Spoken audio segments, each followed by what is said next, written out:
Hello students. राज्य की प्रकृति और कार्य के संबंध में एमटीएस विश्वविद्यालय में जो आपका सिलेबस है BA part first paper first का, उसमें हम 3 विचारधाराओं के आधार पर राज्य की प्रकृति और कार्य को जानने का प्रयास कर रहे हैं। पिछली 2 क्लासेस में हमने आदर्शात्मक सिद्धांत यानी कि आइडियलिस्टिक थ्योरी पर चर्चा करी थी। आज की क्लास में हम उदारवाद लिबरलिज्म के आधार पर या लिबरलिज्म थ्योरी पर चर्चा करेंगे, जो राज्य की प्रकृति और कार्य पर अपने किस प्रकार के विचार रखती है। सर्वप्रथम हम ये जानने का प्रयास करेंगे कि उदारवाद क्या है। उदारवाद विचारधारा परिवर्तन और प्रगति का संदेश देती है, जिसमें व्यक्तिवाद और लोकतंत्रवादी दोनों सिद्धांत शामिल हैं या दोनों विचारधाराएं उसके अंदर समाहित हैं। उदारवाद के बारे में हम आगे जब बढ़ते हैं या हम देखते हैं कि उदारवादी राज्य और व्यक्ति के बारे में किस प्रकार के विचार रखते हैं, तो हम देखते हैं कि व्यक्ति और राज्य के पारस्परिक संबंधों में हमने अभी तक जो विचारधारा देखी है, उससे पहले एक विचारधारा तो जो आदर्शात्मक विचारधारा थी, जिसका आधारभूत हमने हीगल को देखा था कि जो राज्य को समस्त मानवीय जीवन का केंद्र बिंदु मानती है और राज्य को ही अपने आप में साध्य मानती है, जो हमने पिछली 2 कक्षाओं में देखा है। लेकिन जो दूसरी विचारधारा है जिस पर आज हम उदारवाद पे चर्चा कर रहे हैं, ये विचारधारा मनुष्य को या मानवीय जीवन को पूरा एक केंद्र मानती है और मानवीय जीवन को और व्यक्ति को ही एक साध्य मानती है। तो हम ये देखते हैं कि दोनों विचारधाराओं में जो अंतर है, एक राज्य को एब्सोल्यूट पावर देती है और दूसरी विचारधारा उदारवादी है, जो व्यक्ति को भी इम्पोर्टेंट मानती है, व्यक्तियों को अपने में साध्य मानती है। तो हम ये देखते हैं कि उदारवादी जो समस्त चिंतन है, ये इस सारे वह एक इस प्रकार की विचारधारा है जिसमें जो उदारवाद में भी हम देखेंगे तो 2 प्रकार का है, एक परंपरागत उदारवाद, एक आधुनिक उदारवाद। तो जो उदारवाद की जो दूसरी प्रकार की विचारधारा है, द्वितीय विचारधारा है, वो ये कह रही है कि समस्त मानवीय व्यवस्था में केंद्र सेंटर में व्यक्ति है और राज्य है, चाहे समाज है या जो भी अन्य संस्थाएं होती हैं, वे सब व्यक्ति के कल्याण के लिए मात्र साधन ही हैं। और इस सारे संपूर्ण सिस्टम में, चाहे वो पॉलिटिकल हो, इकोनॉमिक हो या सोशल सिस्टम हो, इन सब में व्यक्ति को ही हम एक सेंटर मान करके चलते हैं। तो हम ये देखते हैं कि राज्य के उद्देश्यों और कार्यों के संबंध में हमने आपको बताया 2 प्रकार के उदारवाद में 2 प्रकार की विचारधाराएं प्रचलित हैं या 2 प्रकार के उसके फेज माने जाते हैं। पहला फेज है परंपरागत उदारवाद और दूसरा है आधुनिक जनतांत्रात्मक उदारवाद। मूल रूप से जब हम परंपरागत उदारवाद की चर्चा करते हैं तो 2 विचारकों का नाम हम स्पेशल ले लेते हैं, जिनमें है जॉन लॉक और जॉन स्टुअर्ट मिल। इन दोनों विचारकों को हम परंपरागत उदारवाद के प्रतिनिधि विचारक मानते हैं। और ये जो परंपरागत उदारवाद है, ये नागरिक स्वतंत्रता का पक्षधर है।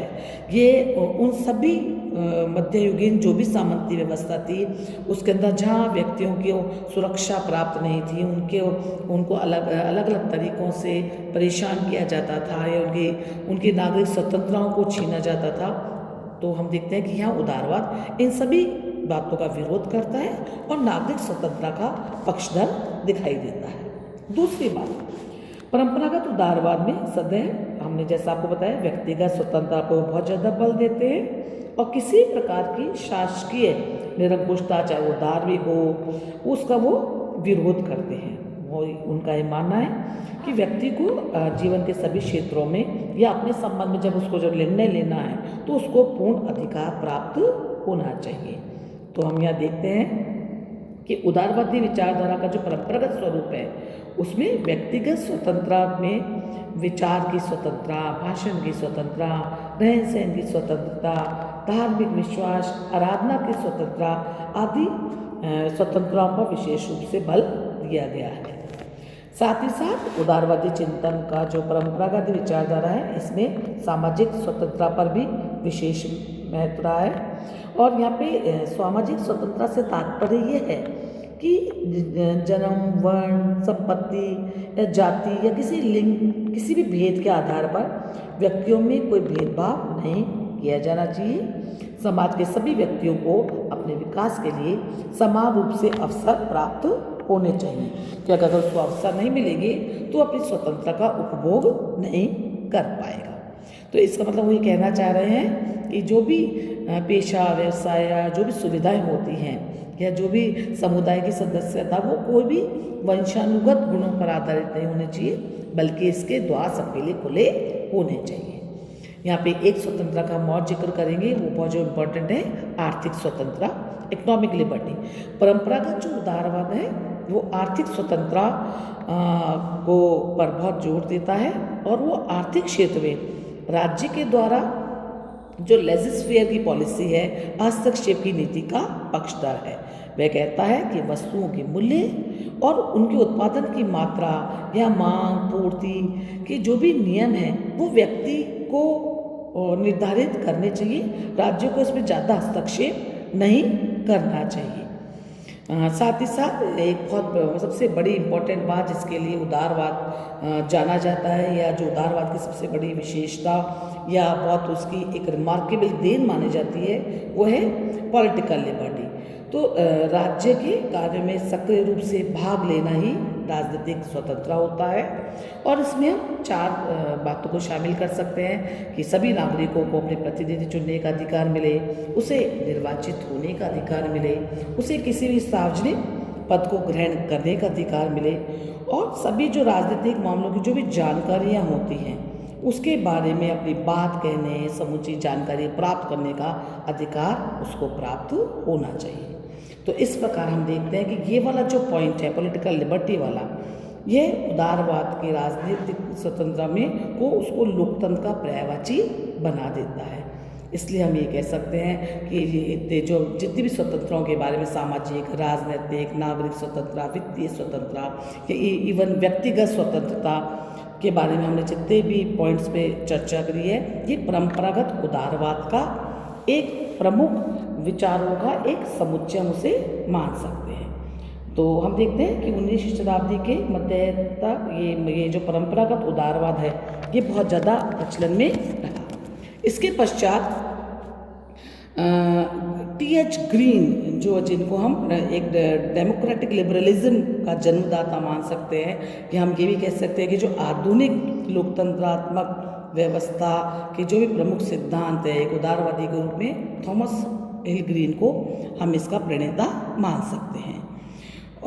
ये ग्रीन ने अपने राज्य के हस्तक्षेप के सिद्धांत पे बल दिया, और इनके साथ में एक इम्पोर्टेंट बात ये थी कि इन्होंने जो परंपरागत उदारवाद है या परंपरागत उदारवाद से पहले जो है ईगलियन जो आदर्शवाद है, उनके बीच में एक सामंजस्य बिठाने का प्रयास किया, और डेमोक्रेटिक लिबरलिज्म के प्रति बातक के रूप में वो हमारे सामने आते हैं।